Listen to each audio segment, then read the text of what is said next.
আচ্ছা, জীবনে কখনো কোনো মৃত ব্যক্তিকে গোসল করিয়েছেন? যদি কখনো সুযোগ হয় তাহলে সেই মৃত ব্যক্তিকে গোসল করাবেন। তখন খুব কাছ থেকে দেখবেন মৃত মানুষের দেহটা কতটা অসহায় লাগে, মৃত্যুর পরে মানুষের দেহ কতটা ভয়ের কারণ হয়ে দাঁড়ায়।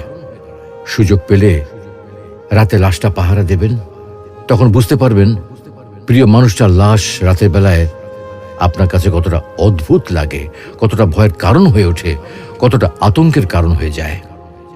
সুযোগ পেলে মৃত ব্যক্তির শরীরে একটু হাত লাগিয়ে কিছুক্ষণ তার স্পর্শ নেবেন।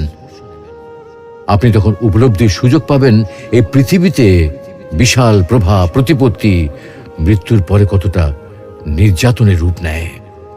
সুযোগ পেলে আপনজনদের লাশ কবরে নামাবেন খুব আগ্রহ নিয়ে।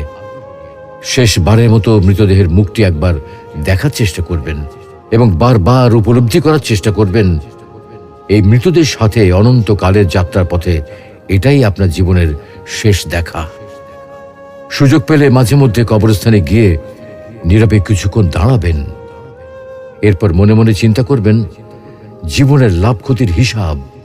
এই মৃত মানুষগুলো এই পৃথিবীতে কি করে গেছেন, কাদের রেখে গেছেন।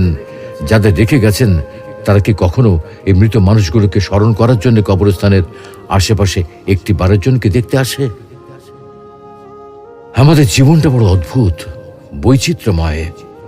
আমরা এর জন্যে, ওর জন্যে, ধন সম্পদের জন্যে, ঐশ্বর্যের জন্যে, বাড়ি গাড়ি টাকা পয়সার জন্যে কত না মায়া দেখাই, আগ্রহ দেখাই, আরো চাই আমাদের।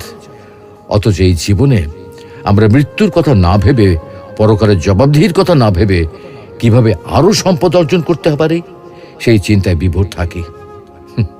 হায় রে জীবন, এখনো সময় আছে, ফিরে আসুন মহান রবের দিকে।